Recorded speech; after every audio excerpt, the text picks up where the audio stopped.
हाँ दोस्तों, आज हम बात करेंगे पीडियाट्रिक नर्सिंग के अंदर स्पेशल टॉपिक हाइपोथर्मिया। हाइपोथर्मिया एक स्पेशल टॉपिक इसलिए है क्योंकि जैसे कि एडल्ट पर्सन्स के अंदर जो स्पेशल डिजीज है हाइपरटेंशन, उसको अपन ने रखा है साइलेंट किलर डिजीज। उसी प्रकार हाइपोथर्मिया को न्यूबॉर्न बेबीज के अंदर और जो स्पेशली छोटे बच्चे हैं उनके अंदर अपन ने साइलेंट किलर डिजीज माना है। तो hypothermia is a crucial disease for the babies that cause directly silently disease cause. तो ये साइलेंटली डेथ की ओर ले जाती है बेबी को, इस वजह से अपन ये न्यूबॉर्न्स के अंदर इसको साइलेंट किलर डिजीज के नाम से भी जानते हैं। हाइपोथर्मिया के लिए हम सबसे पहले जाने कि नॉर्मल बॉडी टेम्परेचर कितना है। नॉर्मल बॉडी टेम्परेचर कितना है? Normal body temperature for the newborn babies and babies, उसके लिए हम रखते हैं 36.5 degree Celsius to 37.5 degree Celsius. कि 36.5 डिग्री सेल्सियस से लेकर 37.5 डिग्री सेल्सियस तक का जो टेम्परेचर रीडिंग है वो बिल्कुल क्या है, नॉर्मल है। और मोस्ट कॉमन जो हम न्यूबॉर्न के अंदर most common method of taking temperature किसके द्वारा करते हैं? एक्जिला के द्वारा। किसके द्वारा करते हैं? एक्जिला के द्वारा करते हैं। तो एक्जिला मोस्ट इंपोर्टेंट टॉपिक है, इस वजह से अपन बोल रहे हैं कि मोस्ट कॉमन साइट अपनी और बेस्ट साइट कौन सी रहेगी आपकी टेकिंग टेम्परेचर के लिए? सबसे बेस्ट साइट आपकी एक्जिला रहने वाली है। तो एक्जिलरी टेम्परेचर के अकॉर्डिंग ही नॉर्मल टेम्परेचर बेबी का 36.5 डिग्री सेल्सियस से 37.5 डिग्री सेल्सियस अपने रखा है। अब हम बात करें हाइपोथर्मिया की, तो हाइपोथर्मिया के लिए हमने रखा है कि less than 36.5 degree Celsius, less than 36.5 degree Celsius यदि टेम्परेचर पाया जाता है तो वो बेबी हाइपोथर्मिया के अंदर जा रहा है। और हाइपोथर्मिया में यदि बेबी जा रहा है तो उसके लिए काफी सारा क्रूशियल पॉइंट होने वाला है उसकी लाइफ के लिए। तो देखिए कि जो हाइपोथर्मिया है, क्या है? हाइपोथर्मिया है, उसके अंदर हम देखते हैं कि जो न्यूबॉर्न बेबीज हैं, कौन से बेबीज हैं? न्यूबॉर्न बेबीज हैं, उनके अंदर कौन है जो स्पेशली क्या करवाता है? टेम्परेचर रेगुलेशन करवाता है या टेम्परेचर को मेंटेन करने की कोशिश करता है। तो हम बात करें तो टेम्परेचर के लिए सबसे बेस्ट है जो ब्राउन फैट होती है वो पाई जाती है। कौन सी फैट पाई जाती है? ब्राउन फैट पाई जाती है बेबीज के अंदर। जबकि इसके अदर देन हम बात करें तो एडल्ट्स के अंदर, इसके अंदर एडल्ट्स के अंदर आपकी पाई जाती है येलो फैट। एडल्ट्स के अंदर कौन सी फैट पाई जाती है? Yellow fat. और उनके अंदर हीट प्रोडक्शन का जो प्रोसीजर है वो किस प्रकार कंडक्ट होता है? By the severing. कैसे होता है? बाय द सीवरिंग, क्योंकि इनडायरेक्टली क्या है? वैसो कंस्ट्रिक्शन मेथड है। कैसा मेथड है? वैसो कंस्ट्रिक्शन मेथड है। तो हमने बात की एडल्ट के अंदर जब टेम्परेचर रेगुलेशन का जो सिस्टम है वो येलो फैट के द्वारा किया जाता है और बाय द सीवरिंग मैकेनिज्म होता है। कौन सी मैकेनिज्म? Severing mechanism. और ये वैसो कंस्ट्रिक्शन है, इनडायरेक्टली हम बोल सकते हैं। वैसे ही बेबीज के अंदर ब्राउन फैट है और ब्राउन फैट के द्वारा बीटा ऑक्सीडेशन होता है। क्या होता है? Beta oxidation. Beta oxidation mechanism के द्वारा हम बोल सकते हैं कि हीट का रेगुलेशन किया जाता है और हीट का प्रोडक्शन किया जाता है। तो ब्राउन फैट के द्वारा बीटा ऑक्सीडेशन मैकेनिज्म परफॉर्म की जा रही है। तो हम बात करें कि हाइपोथर्मिया में जो स्पेशली प्रीटर्म बेबीज हैं, कौन से बेबीज हैं? प्रीटर्म बेबीज है, उनके अंदर देखने को ज्यादा मिलेगा। प्रीटर्म बेबीज है, उनके अंदर जो ब्राउन फैट की मात्रा है वो क्या होगी? कम होगी। क्या होगी? कम होगी। यदि ब्राउन फैट की मात्रा न्यूबॉर्न बेबीज में कम होगी जो कि प्रीमेच्योर कोज हैं या फिर एलबीडब्ल्यू बेबीज है उनके अंदर। अब यदि उनके अंदर ये कम होना है तो बीटा ऑक्सीडेशन भी कम होना है, और बीटा ऑक्सीडेशन कम होना है तो बेबी किस में जाना है? हाइपोथर्मिया में जाना है। किस में जाना है? हाइपोथर्मिया में जाना है। अब हाइपोथर्मिया में जाना है तो धीरे धीरे क्या होगा कि जब प्रॉपर ऑक्सीजनेशन नहीं होगा, प्रॉपर वाइटल ऑर्गन्स को ब्लड सप्लाई नहीं मिल पाएगी, प्रॉपर उनके अंदर एक प्रकार से ऑक्सीजन सैचुरेशन नहीं हो पा रहा है, टेम्परेचर अच्छे से नहीं बन पा रहा है, तो उसकी वजह से वाइटल ऑर्गन्स क्या होने लगेंगे, डैमेज, वाइटल ऑर्गन्स डैमेज। और वाइटल ऑर्गन जब डैमेज होंगे तो आप बताओ धीरे धीरे क्या हो रही है, डेथ हो रही है। तो ये सीवियर टाइप का जब हाइपोथर्मिया की कंडीशन होती है तो बेबी के अंदर डायरेक्टली जब ब्राउन फैट नहीं है, बीटा ऑक्सीडेशन नहीं हो पा रहा है, तो उस कंडीशन में हाइपोथर्मिया में गया। हाइपोथर्मिया में जाने वाले एक एक one by one vital organs क्या होते जा रहे हैं, डैमेज होते जा रहे हैं। और डैमेज होते जा रहे हैं तो एटलीस्ट बेबी की डेथ अग्रसर रहती है। बाकी हम वैसे बात करें तो most common cause of death of newborn, कि जो न्यूबॉर्न बेबीज हैं उनके अंदर डेथ का मोस्ट कॉमन कॉज क्या रहता है, तो उसका मोस्ट कॉमन कॉज रहता है आपका प्री मेच्योरिटी। क्या रहता है, प्री मेच्योरिटी। ठीक है, इसके अलावा न्यूमोनिया भी होता है। बाकी स्पेशली न्यूबॉर्न बेबीज के लिए हम बात रखें तो प्री मेच्योरिटी सबसे ज्यादा मोस्ट कॉमन कॉज रहता है। तो ये एक इंट्रोडक्टरी पार्ट रखा हमने कि देखिए हाइपोथर्मिया क्या है। हाइपोथर्मिया के लिए पहले तो नॉर्मल टेम्परेचर रीडिंग बेबी की क्या होनी चाहिए और एबनॉर्मल कब है, लेस देन 36.5 डिग्री है तो उसको अपने हाइपोथर्मिया बोला। उसके बाद में हमने जाना कि हाइपोथर्मिया के अंदर स्पेशली बेबीज के अंदर हीट का प्रोडक्शन एंड रेगुलेशन कौन कर रहा है, तो जो आपके प्रीटर्म बेबीज हैं या टर्म बेबीज हैं, न्यूबॉर्न बेबीज हैं, उनके अंदर ब्राउन फेट उनका रेगुलेशन कर रही है। प्रीटर्म बेबीज के अंदर ब्राउन फेट कम पाई जाती है। ब्राउन फेट यदि कम रहती है तो हीट का रेगुलेशन अच्छे से नहीं हो पाता है, बीटा ऑक्सीडेशन फेज अच्छे से कंडक्ट नहीं हो पाता है। बीटा ऑक्सीडेशन नहीं हो पाता है तो इसकी वजह से वाइटल ऑर्गन्स धीरे धीरे क्या होते जाते हैं, डैमेज होते जाते हैं, धीरे धीरे भी डेथ की ओर अग्रसर होता जाता है। इसके अलावा अपन ने इसके अपोजिट एक बात की कि जो एडल्ट पर्सन्स हैं उनके अंदर कौन करता है हीट का रेगुलेशन, तो येलो फेट करती है। मैकेनिज्म कौन सी कार्य करती है, सीवरिंग मैकेनिज्म कार्य करती है बाय द वैसोकंस्ट्रिक्शन। ठीक है, इसके साथ हम देखते हैं कि कितने टाइप से हम हाइपोथर्मिया को रखते हैं, टाइप्स कितने रखते हैं। तो देखिए हाइपोथर्मिया को अकॉर्डिंग टू टेम्परेचर रीडिंग हमने इसको 3 टाइप्स में डिवाइड किया है। कितने टाइप्स में, 3 टाइप्स में। तो देखिए types of hypothermia, types of hypothermia. तो देखिए हमने बात की कि हाइपोथर्मिया के कितने टाइप रखे हैं, हमने स्पेशल 3 टाइप्स रखे हैं। इसके अंदर फर्स्ट वन है आपका माइल्ड हाइपोथर्मिया। कौन सा है, माइल्ड हाइपोथर्मिया।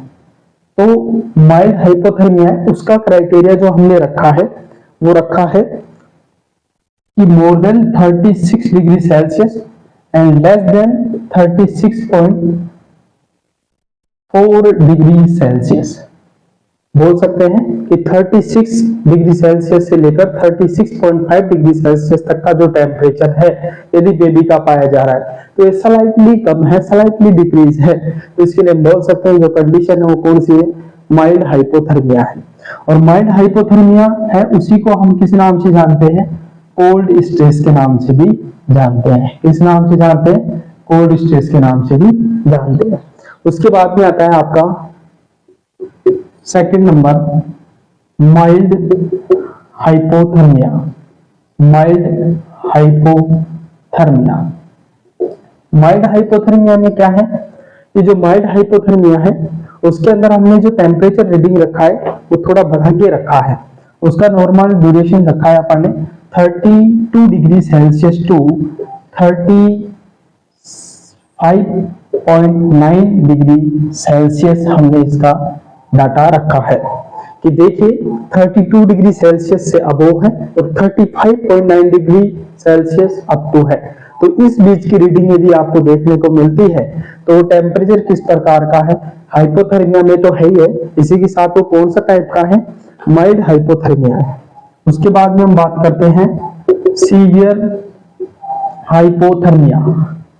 सीवियर हाइपोथर्मिया जो कि क्रूशियल स्टेज है, बहुत ही मैनेजमेंट के लिए बहुत ही प्रभावी है, इसका जल्द से जल्द मैनेजमेंट होना बहुत ही आवश्यक है, अदरवाइज डेथ की कंडीशन बहुत जल्दी देखने को मिल सकती है। तो इसके अंदर हमने जो रखा है डाटा वो रखा है less than 32 degree Celsius temperature आपको देखने को मिलेगा।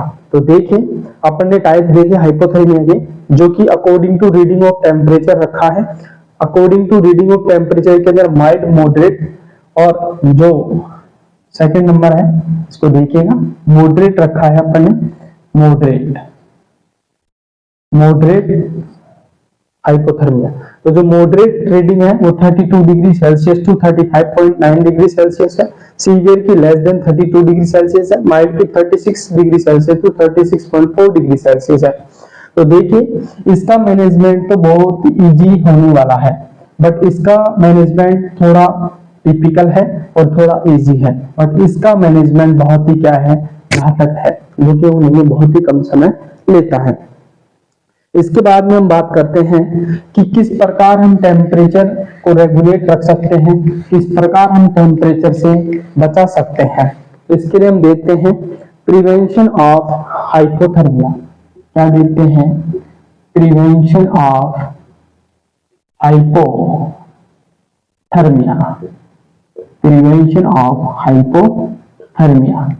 तो हाइपोथर्मिया के प्रिवेंशन के लिए हम क्या करते हैं कि स्पेशली इसके अंदर 10 इंटरलिंक्ड प्रोसीजर्स को फॉलो करते हैं और एक स्पेशल टाइप की चेन फॉलो करते हैं जिसको हम बोलते हैं वार्म चेन। क्या बोलते हैं? Warm chain. जैसे आप इम्यूनाइजेशन शेड्यूल के लिए पढ़ते हैं कोल्ड चेन, उसी प्रकार हाइपोथर्मिया को रेगुलेट करने के लिए, हाइपोथर्मिया से बेबी को बचाने के लिए हम क्या करते हैं? वार्म चेन का इस्तेमाल करते हैं। किस चीज का? वार्म चेन का। इसके अंदर देखिए हम सबसे पहले कुछ पॉइंट्स को क्लियर करते हैं। फर्स्ट वन पॉइंट है वार्म डिलीवरी रूम।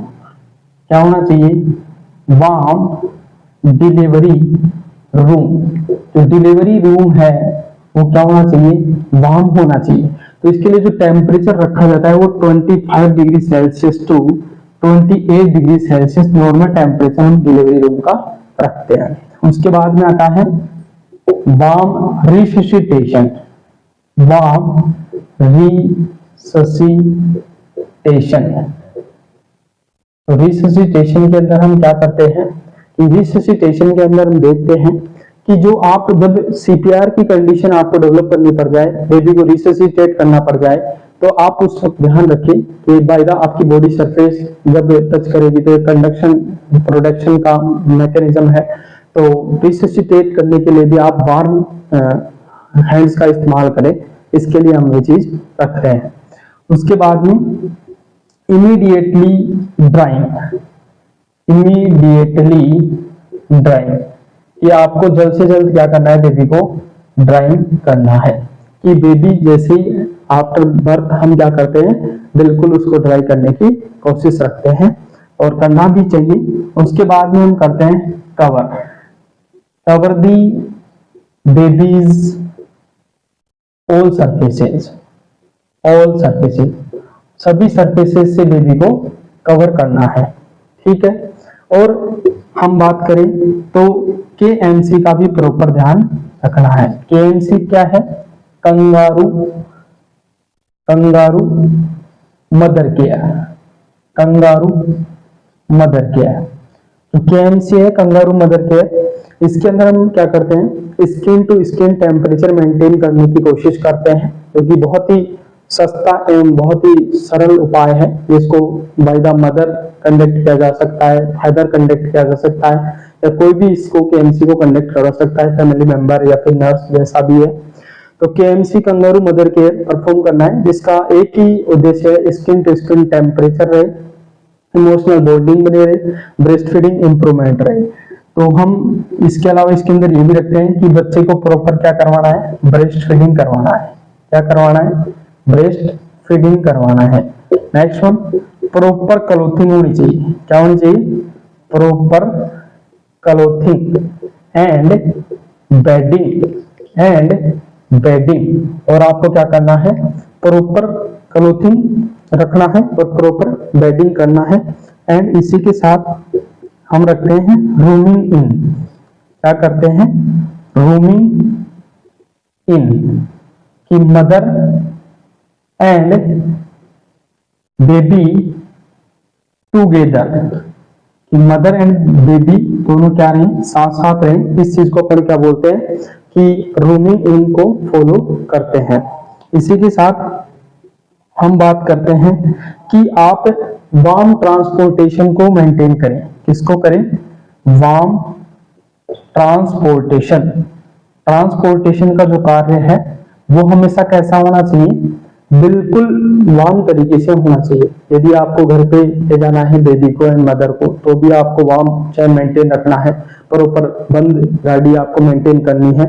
और इससे क्या है कि जो हीट मैकेनिज्म है, हीट प्रोडक्शन है, वो डिस्टर्ब ना हो, उसके लिए हम ये चीज कर रहे हैं। तो वार्म ट्रांसपोर्टेशन आपको फॉलो करना है। उसके बाद में हम देखते हैं कि आपने वार्म डिलीवरी रूम सेटअप किया 25 degree Celsius to 28 degree Celsius, warm resuscitation को फॉलो करना है। इमीडिएटली ड्राइंग किया, कवर किया बेबीज के ऑल सरफेसेस को, केएमसी कंडक्ट करवा रहे हैं, ब्रेस्ट फीडिंग प्रॉपर करवा रहे हैं। ब्रेस्ट फीडिंग से क्या है कि बेबी को फेट मिलेगी, क्या मिलेगी? फेट मिलेगी। और फेट किस में कन्वर्ट होगी? ब्राउन फेट में। इसके अंदर ब्राउन फेट के अंदर वो चीज कन्वर्ट होगी जो कि अपने किस में कार्य आएगी? बीटा ऑक्सीडेशन में। बीटा ऑक्सीडेशन यदि प्रॉपर होगा तो टेम्परेचर रेगुलेशन में, टेम्परेचर प्रोडक्शन अच्छे से चल पाएगा। प्रॉपर क्लोथिंग एंड बेडिंग हम परफॉर्म कर रहे हैं, और रूमिंग इन हम परफॉर्म कर रहे हैं। और एक स्पेशल चीज कि आपको पोस्टपोन करना है। क्या करना है? Postponed bathing and weighing. मतलब कि वेगिंग बोले तो वेटिंग, जो वेट करते हैं बेबी का वो। तो पोस्टपोन करना है बाथिंग एंड वेगिंग। बेबी को क्या नहीं करना है? Just now after delivery within 24 to 48 hours तक तो बिल्कुल भी बाथिंग नहीं करवाना है। और दूसरा, वेगिंग भी नहीं करना है। वेगिंग क्यों नहीं करना है? क्योंकि जैसे ही आप वेट मशीन, क्या होती है? वेट मशीन होता है, उसके ऊपर आप बेबीज के ऑल कवर्स क्लोथ है उनको हटाते हैं, और फिर रिमूव करने के बाद में आप उसको उस वेट मशीन पे रखते हैं। तो जैसे ही आप बेबी को वहां पे रखते हैं तो बॉडी टू बॉडी, जैसे बॉडी टू बॉडी करते हैं हम, या फिर body to touch another subject, touch another object, तो अदर ऑब्जेक्ट के साथ जब वो टच होगा तो क्या होगा कि कंडक्शन हीट मेथड अप्लाई होगा। कौन सा method? Conduction heat method apply होगा, और हीट का क्या होगा? लॉस होगा। क्या होगा? हीट का लॉस होगा। तो वेट मशीन के लिए हमने रखा है कि वेट और जो बच्चे का बाथिंग है उसको डिले करना है। क्यों डिले करना है? क्योंकि वेट मशीन के ऊपर आप ऑल क्लोथ्स को रिमूव करते हैं, फिर बेबी को वहां पे रखते हैं, तो बेबीज की जो बॉडी है उसका सरफेस टच होगा अनदर ऑब्जेक्ट से, तो तुरंत कंडक्शन हीट लॉस होगा। इसके अलावा हम बात करें तो most common heat loss by newborn baby. तो न्यूबॉर्न बेबी के द्वारा मोस्ट कॉमन हीट लॉस किसके द्वारा किया जाता है? इवापोरेशन। इसके द्वारा? इवापोरेशन मेथड के द्वारा सबसे ज्यादा क्या होता है? हीट लॉस मेथड होता है। इसी के साथ हम बात करें कि रेडिएशन मेथड जो होता है उससे सबसे ज्यादा होता है। कितना होता है रेडिएशन मेथड? वो इनके लिए नहीं रख रहे हैं हम, बेबी के लिए, बाकी वैसे बता रहा हूँ कि रेडिएशन मेथड से लगभग 60% हीट लॉस होता है, वो सबसे ज्यादा वैसे रहता है। इसके अलावा यदि इंक्यूबेटर पे पूछ ले, किसके ऊपर? इंक्यूबेटर के ऊपर जब बेबी होता है तो वहां पे जो हीट लॉस होता है वो होता है कन्वेक्शन मेथड के द्वारा। इसके द्वारा होता है कन्वेक्शन मेथड के द्वारा होता है। तो देखिए सभी क्वेश्चन इंपोर्टेंट है। जब बच्चे को वेट मशीन पे वेगिंग कर रहे हैं, आप वेट मापने की कोशिश कर रहे हैं, तब कंडक्शन हीट लॉस हो रहा है। और जब आप क्या कर रहे हैं, हीट लॉस हो रहा है बेबी का मोस्ट कॉमन, वो किसके द्वारा हो रहा है? इवापोरेशन के द्वारा। इसके अलावा इंक्यूबेटर के द्वारा कन्वेक्शन हो रहा है, और सबसे ज्यादा वैसे किससे होता है? रेडिएशन से होता है। ठीक है जी।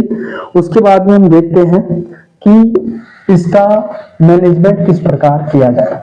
तो मैनेजमेंट करने से पहले अपने को कुछ साइन सिम्टम देखने को मिलेंगे जिनसे हम ये पता लगा सकते हैं कि बेबी माइल्ड है, मॉडरेट है, सीवियर है, किस प्रकार की कंडीशन है, और ये साइन हमारे को देखने को मिल रहे हैं। तो बेबी हाइपोथैलेमिया में किस फेज तक चल रहा है।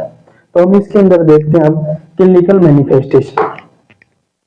क्लिनिकल मैनिफेस्टेशन, क्लिनिकल मैनिफेस्टेशन में हम देखेंगे कि किस प्रकार आपको साइन एंड सिम्टम देखने को मिलेंगे हाइपोथर्मिया के। इसके अंदर हम देखते हैं सबसे पहले कि पेरिफेरल वैसोकंस्ट्रिक्शन होता है। क्या होता है? पेरिफेरल वैसोकंस्ट्रिक्शन। इसके अलावा सेकंड वन सीएनएस डिप्रेशन देखने को मिलता है। सीएनएस डिप्रेशन बोले तो सेंट्रल नर्वस सिस्टम डिप्रेशन देखने को मिलता है। इसके अलावा मेटाबॉलिज्म बढ़ जाता है। मेटाबॉलिज्म क्या हो जाता है? बढ़ जाता है। तो हम इसको शॉर्ट में याद कर सकते हैं कि पीसीएम की तरह ही आ रहा है। सबसे पहले पेरिफेरल वैसोकंस्ट्रिक्शन, पेरिफेरल वैसोकंस्ट्रिक्शन कि पेरिफेरल वैसोकंस्ट्रिक्शन हो रहा है, जिसके अंदर हम बोल सकते हैं कि पेरिफेरल वैसोकंस्ट्रिक्शन हो रहा है तो आपको देखने को मिलेगा एक्रोसाइनोसिस। क्या देखने को मिलेगा? Acrocyanosis. Next one cool extremities, cool extremities और decrease peripheral perfusion, decrease peripheral perfusion. देखा हमने सबसे पहले पेरिफेरल वैसोकंस्ट्रिक्शन को जाना। पेरिफेरल वैसोकंस्ट्रिक्शन के अंदर हमारे पास एक्रोसाइनोसिस, कूल एक्सट्रीमिटीज और डिक्रीज पेरिफेरल परफ्यूजन देखने को मिल रहा है। एक्रोसाइनोसिस में क्या है कि हम साइनोसिस के लिए स्पेशल दो टर्म यूज करते हैं, एक पेरिफेरल साइनोसिस और एक सेंट्रल साइनोसिस। तो पेरिफेरल साइनोसिस में क्या होता है कि कंप्लीट जो स्पेशली हैंड्स एंड जो फिट्स हैं उनके ऊपर आपको देखने को मिलेगा कि बॉडी का जो है ब्लीच डिस्कलरेशन हो चुका है। एक्रोसाइनोसिस के अंदर क्या होता है कि बॉडी का कुछ पार्ट ही अफेक्ट होता है, कंप्लीट पार्ट अफेक्ट नहीं होता है। और hands and fits specially cool extremities के अंदर फाउंड होते हैं। तो हम बात करते हैं कि एक्रोसाइनोसिस है वो कंप्लीटली बॉडी पे नहीं होकर फ्रंटल बॉडीज के ऊपर ही फाउंड होगा, जो कि सेंट्रल एक प्रकार का है। इसके अलावा कूल एक्सट्रीमिटीज की अगर हम बात करें तो हैंड्स एंड फिट्स, जो हैंड्स एंड फिट्स हैं वो कैसे होने वाले हैं? बिल्कुल कूल होने वाले हैं। इसके अलावा पेरिफेरल परफ्यूजन क्या हो चुका है? डिक्रीज हो चुका है। उसका कारण क्या है कि decrease arterial blood supply, decrease arterial blood supply कि जो सभी ऑर्गन्स है या फिर पेरिफेरल ऑर्गन है उनको क्या नहीं हो पा रहा है? ब्लड सप्लाई अच्छे से नहीं हो पा रही है। तो decrease arterial blood supply to the peripheral organs, सभी जो ऑर्गन्स हैं उनको ब्लड सप्लाई अच्छे से नहीं हो पा रही है। उसके बाद में पेरिफेरल वैसोकंस्ट्रिक्शन की हम बात करते हैं सीएनएस डिप्रेसेंट, सीएनएस डिप्रेसेंट। इसके अंदर हम देखते हैं सीएनएस डिप्रेसेंट के अंदर कि इसके लिए जो कंडीशन होने वाली है वो है फटीग रहेगा। क्या रहेगा बेबी? फटीग रहेगा। क्या रहने वाला है बेबी? फटीग रहने वाला है। ठीक है। इसी के साथ में बेबी बहुत ही पुअर रहेगा। पुअर मतलब कि पुअर कराई की कंडीशन भी रह सकती है। बेबी बहुत ज्यादा रो सकता है और रोने में वो एक एनर्जीफुल कराई नहीं रहेगी, एक बिल्कुल डल नेचर की कराई आपको देखने को मिल सकती है। इसके अलावा बेबीज फटीग हो चुका है, बेबीज के पुअर कराई हो चुकी है और बेबी का जो वैसोकंस्ट्रिक्शन है वो भी इनडायरेक्टली किसके द्वारा अफेक्ट हो रहा है? सेंट्रल नर्वस सिस्टम को अफेक्ट कर रखा है। ठीक है। इसके बाद में आता है सीएनएस डिप्रेशन के बाद हम बात करते हैं आपके इंक्रीज मेटाबॉलिज्म की। इंक्रीज मेटाबॉलिज्म, इंक्रीज मेटाबॉलिज्म में हम देखते हैं कि स्पेशली हाइपोग्लाइसीमिया क्या देखने को मिलेगा? हाइपोग्लाइसीमिया। इसके अलावा आपको देखने को मिलेगा हाइपोक्सिया, हाइपोक्सिया। इसके अलावा आपको देखने को मिलेगा मेटाबॉलिक एसिडोसिस, मेटाबॉलिक एसिडोसिस। ये स्पेशल 3 कंडीशन आपको देखने को मिलेंगे। तो मेटाबॉलिज्म के अंदर जब मेटाबॉलिज्म बहुत ज्यादा हो रहा है क्योंकि बॉडी का मैकेनिज्म है कि वो कोशिश कर रही है और कोशिश के साथ में हाइपोग्लाइसीमिया की कंडीशन हो रही है। तो हाइपोग्लाइसीमिया के लिए दो क्राइटेरिया फॉलो करते हैं, less than 30 mg per dl within 24 hours, within 24 hours. और सेकेंड वन है कि after that 1 hour, after that 24 hour या 1 डे। तो 24 आवर के बाद में हम देखते हैं तो लेस देन 45 mg पर डीएल, तो 45 mg पर डीएल का क्राइटेरिया फॉलो होता है।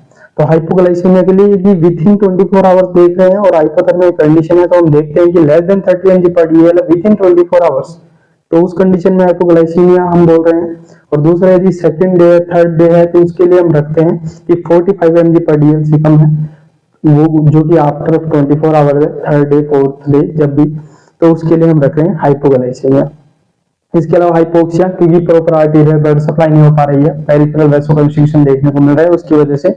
इसके अलावा मेटाबॉलिक एसिडोसिस, तो क्या है बॉडी के अंदर एसिड का प्रोडक्शन ज्यादा हो रहा है और बाइकार्बोनेट्स रिड्यूस हो चुके हैं। अब किडनी क्या है, अनेबल है, किडनी अनेबल है एक्सक्रीट आयंस को बाहर करने के लिए, रिमूव करने के लिए। इस वजह से एसिड प्रोडक्ट बॉडी के अंदर बढ़ रहे हैं, इसकी वजह से आपको मेटाबॉलिक एसिडोसिस देखने को मिल रहा है। और मेटाबॉलिक एसिडोसिस कई बार एग्जामिनेशन में पूछा भी जाता है कि मेटाबॉलिक एसिडोसिस देखने को मिलता है, कुछ प्रकार का एसिडोसिस, एल्कलोसिस या इलेक्ट्रोलाइट इम्बैलेंस देखने को मिलता है हाइपोथर्मिया में, तो आपका आंसर होगा मेटाबॉलिक एसिडोसिस देखने को मिलता है। तो हमने देखो क्लिनिकल मैनिफेस्टेशंस को क्लियर किया, जो कि by the short term PCM आप याद रख सकते हैं। स्पेशली ये इफेक्ट डालता है पेरिफेरल वैसोकंस्ट्रिक्शन पे और सेंट्रल नर्वस सिस्टम डिप्रेसेंट पे, इसके अलावा इंक्रीज मेटाबॉलिज्म पे। तो इनके अंदर भी हमने देखा कि एक्रोसाइनोसिस है, कोल एक्सट्रीमिटीज है, डिक्रीज पेरिफेरल परफ्यूजन है, फटीग है, पुअर कराई है, वैसोकंस्ट्रिक्शंस लीड हो रहा है by the central nervous system phase.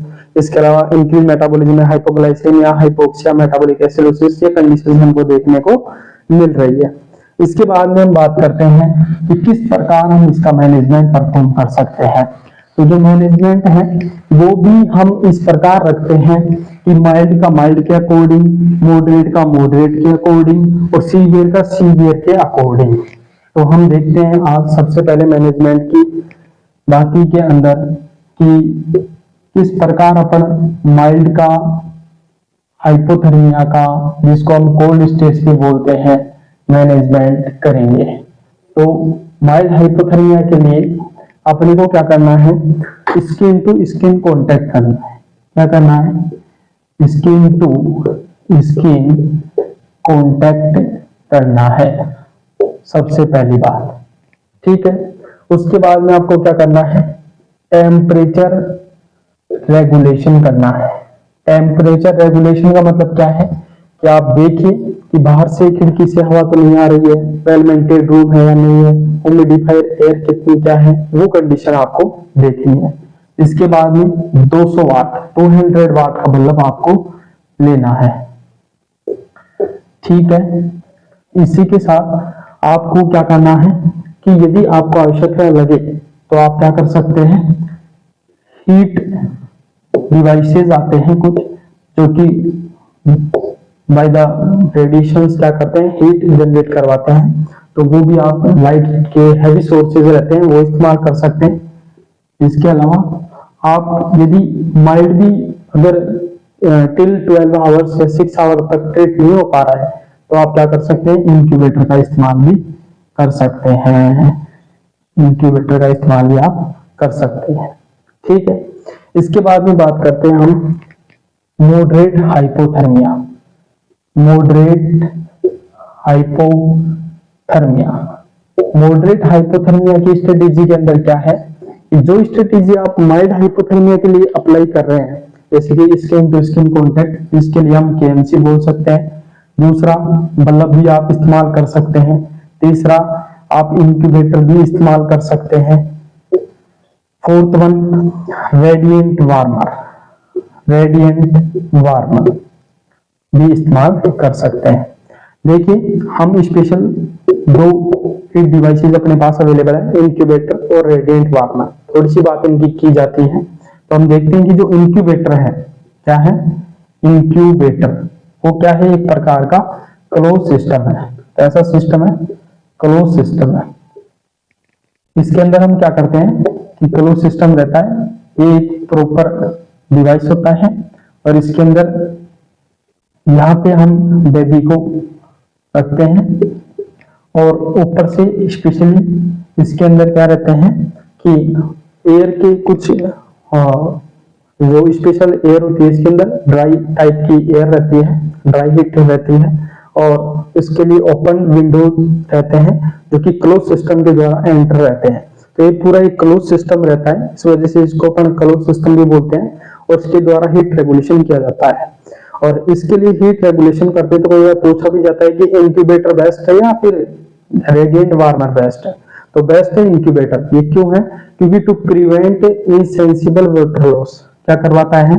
To prevent insensible water loss. ये क्या करवाता है?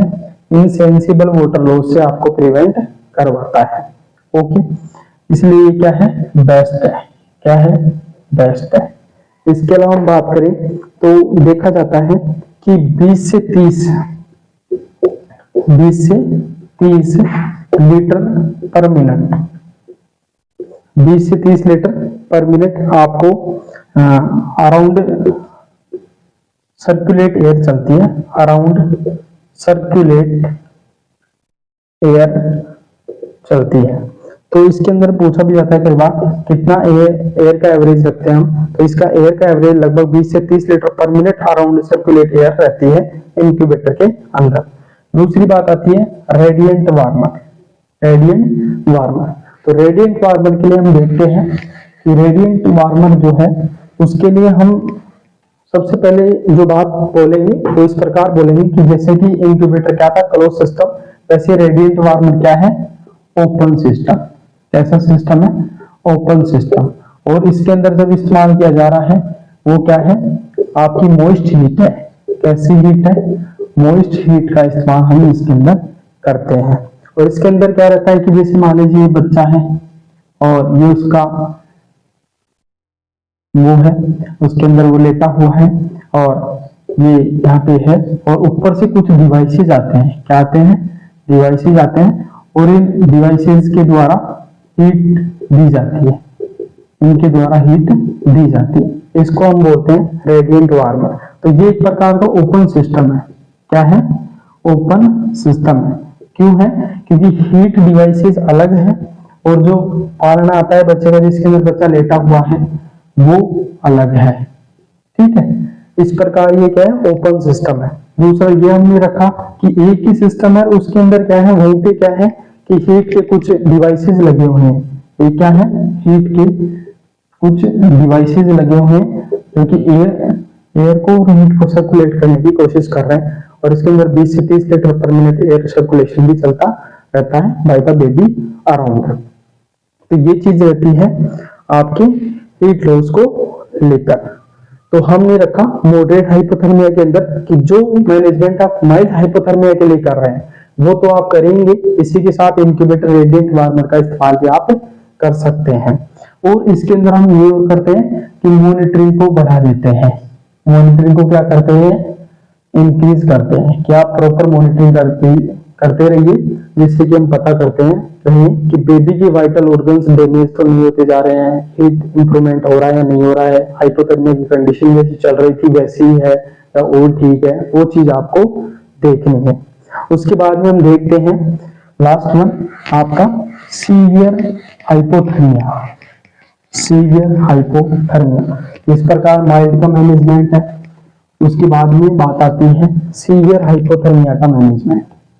सीवियर हाइपोथर्मिया, तो जो चीजें आप या जो मैनेजमेंट स्ट्रेटेजी आप किसके अंदर लगा रहे हैं? माइल्ड हाइपोथर्मिया में, मॉडरेट हाइपोथर्मिया में, वो तो अप्लाई करनी करनी। उसके बाद में सीवियर हाइपोथर्मिया के अंदर आप क्या करेंगे कि इंक्यूबेटर रेडिएंट वार्मर, इसके अलावा आप thermostatic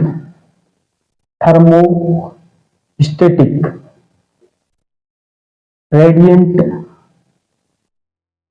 warmer and heat matrices कि कुछ ऐसी हीट मैट्रिसेस आती हैं जो क्या करती हैं, रेडिएंट वार्मर की तरह कार्य करती हैं और थर्मोस्टेटिकली टेम्परेचर को मेंटेन करने का कार्य करते हैं, वो भी आपको रखनी है। और इसके अंदर हम क्या करते हैं कि बेबी का मॉनिटरिंग करते हैं,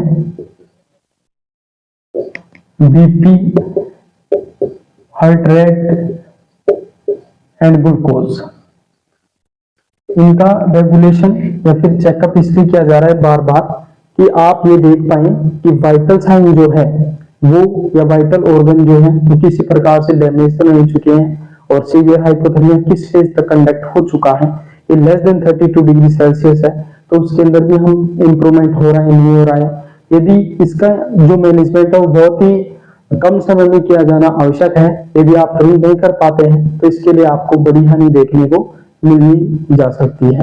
तो हम क्या करते हैं कि सीवियर हाइपोथर्मिया के लिए इंक्यूबेटर है, रेडिएंट वार्मर है, 200 वोल्ट बल्ब है, स्क्रीन टेम्परेचर है, वो सभी चीजें मेंटेन करते हैं, रूम का टेम्परेचर है वो भी मेंटेन करते हैं, आपका incubator, radiant warmer, thermostatic matrices आते हैं वो भी अप्लाई कर रहे हैं और बेबी की मॉनिटरिंग कर रहे हैं प्रॉपर ग्लूकोज की और हार्ट रेट की, बीपीज की, वाइटल साइन प्रॉपर लेते रह रहे हैं कि वाइटल ऑर्गन किसी प्रकार से डैमेज तो नहीं है। ये सभी चीज अपन सीवियर हाइपोथर्मिया के अंदर कंडक्ट कर रहे हैं। तो इस प्रकार हमने देखा कि सभी का मैनेजमेंट एक अलग अलग तरीके से हम परफॉर्म करते हैं और ये मैनेजमेंट स्ट्रेटेजी इस प्रकार रहती है कि कहीं ना कहीं हाइपोथर्मिया ठीक हो जाए तब तक हम इसके लिए मॉनिटरिंग करते रहते हैं। कि जैसे मान लीजिए माइल्ड हाइपोथर्मिया में आप 1 आवर पे मॉनिटरिंग कर रहे हैं, मॉडरेट के अंदर विद इन 30 मिनट के अंदर 15 to 30 मिनट करना है और सीवियर के अंदर तो आपको मॉनिटरिंग पे ही रखना है। आपको ऐसा नहीं कि 2 मिनट मॉनिटरिंग कर लो, 5 मिनट नहीं, कंटिन्यूसली मॉनिटरिंग वाचिंग चलेगा, उसके अंदर तो आपको इधर उधर होना ही नहीं है। ठीक है। इसके अलावा स्पेशल एक बात की जाए कि नर्सिंग रोल क्या है, नर्सिंग रोल क्या है। तो नर्सिंग रोल के लिए हमने जो बात रखी है वो ये है कि जैसे ही एक न्यूबॉर्न बेबी का जन्म होता है, बर्थ होता है, तो उसके जस्ट बाद काफी सारी इमीडिएट रूल्स एंड रेस्पॉन्सिबिलिटीज के साथ में एक नर्स को कंडक्ट करना है, काफी सारी नर्सिंग केयर्स, उन नर्सिंग केयर्स के बीच में उसको काफी सारा ध्यान रखना है, जिसके अंदर हमने रखा है कि उसको वार्म डिलीवरी रूम का टेम्परेचर मेंटेन करना है, वार्म रिससिटेशन करना है यदि उसका आवश्यकता पड़ती है तो, और उसको प्रॉपर कवरिंग करना है बेबी को, और इमीडिएटली बाथिंग नहीं करवानी है, पोस्टपोन करना है, इमीडिएटली बॉडी टेम्परेचर को मेंटेन करने की कोशिश करना है, बेबी को ड्राई करना है, ये सभी उसके द्वारा किए जा रहे हैं। तो हम रखते हैं कि ट्रांसपोर्ट के लिए एक तो ट्रांसपोर्ट का स्पेशल ध्यान दिया जाए नर्सिंग केयर के दौरान by the nurse, specially parents को, उसके घर वालों को, फैमिली मेंबर्स को समझाए कि ट्रांसपोर्ट किस प्रकार किया जाना है। और एक health awareness, as a health awareness regarding to temperature, जो कि हाइपोथर्मिया के लिए हम उसको बताने की कोशिश कर रहे हैं कि अवेयरनेस दें हाइपोथर्मिया के रिगार्डिंग, कि इसके द्वारा काफी सारे बेबीज का डेथ कंडक्ट होता है और बहुत ही क्रूशियल डिजीज कंडीशन है जो कि नॉर्मली बेबीज के अंदर फाउंड होती है, स्पेशली प्रीटर्म बेबीज के अंदर होती है। बाकी मैनेजमेंट स्ट्रेटेजी हम सभी के लिए एक प्रकार से KMCI, skin to skin temperature है, ये सभी बेबीज के लिए अप्लाई करते हैं। नमस्ते, thanks for all students, like my channel and subscribe please.